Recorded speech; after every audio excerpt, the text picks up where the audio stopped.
সিজদার মধ্যে, অর্থাৎ এই দোয়াটা আমরা সবাই পারি। যে দোয়াটা আমি আপনাদেরকে বলবো, এই দোয়াটা আমরা সবাই পারি। হযরত সাওবান রাদিয়াল্লাহু তাআলা আনহু বলেছেন, আমি রাসূল সাল্লাল্লাহু আলাইহি সাল্লামকে বলতে শুনেছি, নামাজে বেশি বেশি করে সিজদা আদায় করো, কেননা প্রতি সিজদার জন্য আল্লাহ তাআলা তার সম্মান 100 গুণ বাড়িয়ে দেন এবং একটি পাপ ক্ষমা করে দেন আল্লাহ তাআলা তাকে। এটা কিন্তু সহিহ মুসলিমের নির্দেশন। এজন্য সিজদায় যান, আল্লাহ তাআলার কাছে ক্ষমা চান। এজন্য যে দোয়াটা আমরা সিজদায় যে পড়বো, একদম খুব সহজ। ওয়াসজুদ ওয়াক্তারিব, সিজদা দেন, আল্লাহ তাআলার নিকটবর্তী হয়ে আল্লাহ তাআলার কাছে চান। এই দোয়াটা ইনশাআল্লাহুল আজিজ সিজদারত অবস্থায় বান্দা যদি আল্লাহর কাছে এই দোয়াটা পড়তে পারে, আল্লাহ তাআলা তার যত রকমের পেরেশানি আছে, যত রকমের যা কিছু সে আল্লাহর কাছে চাক না কেন, তার সকল চাওয়া আশাগুলো আল্লাহ তাআলা আনহা থেকে বর্ণিত। আল্লাহ রাসূল সাল্লাল্লাহু আলাইহি সাল্লাম, হাদিসটি বুখারী মুসলিমের মধ্যে এসেছে, বুখারী মুসলিমের নারেশন। আল্লাহর হাবিব সাল্লাল্লাহু আলাইহি সাল্লাম বলেন, অর্থাৎ আল্লাহর হাবিব সাল্লাল্লাহু আলাইহি সাল্লাম রুকু সিজদায় কখনো কখনো মূল তাসবিহ পড়ার পরে এই দোয়াটা পড়তেন।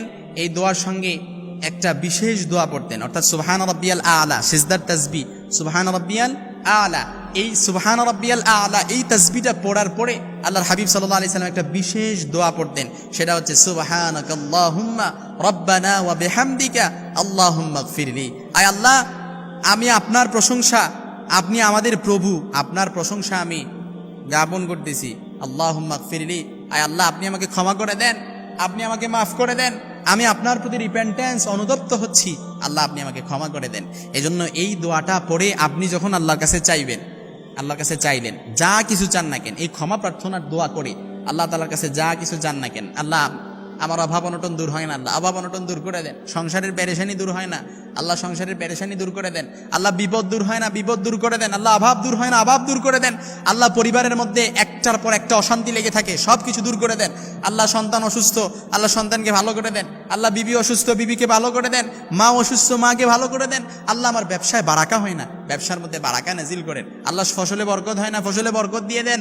আল্লাহ আমি মামলা মোকদ্দমায় জড়িয়ে গিয়েছি, আল্লাহ মামলা মোকদ্দমা আমাকে দুর্বৃত করে দেন। এই সব কিছু যখন হাত পেতে আল্লাহর কাছে চাইবেন, সিজদার মধ্যে চাওয়ার পরে, নামাজ শেষ করে যখন হাত পেতে ইস্তেগফার পরে কয়েকবার আল্লাহর কাছে চাইবেন, এই দোয়া আল্লাহ তাআলা কখনো ফিরিয়ে দেয় না ইনশাআল্লাহুল আজিজ। এই জন্য সিজদায় যান, যে এই দোয়াটা পড়েন আল্লাহুম্মা, এই দোয়াটা পড়েন সুবহানাকাল্লাহুম্মা রাব্বানা ওয়া বিহামদিকা আল্লাহুম্মা গফিরলি। আল্লাহ আমি আপনার পবিত্রতা ঘোষণা করছি, আপনার প্রশংসা ঘোষণা করছি, আল্লাহ আপনি ক্ষমাশীল, আপনি আমাকে ক্ষমা করে দেন।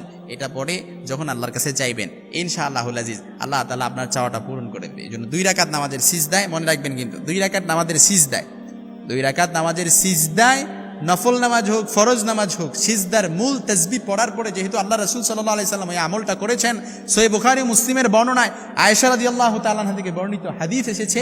এজন্য আমরা যদি করতে পারি একেবারে ইনশাআল্লাহুল আজিজ আমাদের সকল চাওয়া আশা আল্লাহ তাআলা কবুল করবে।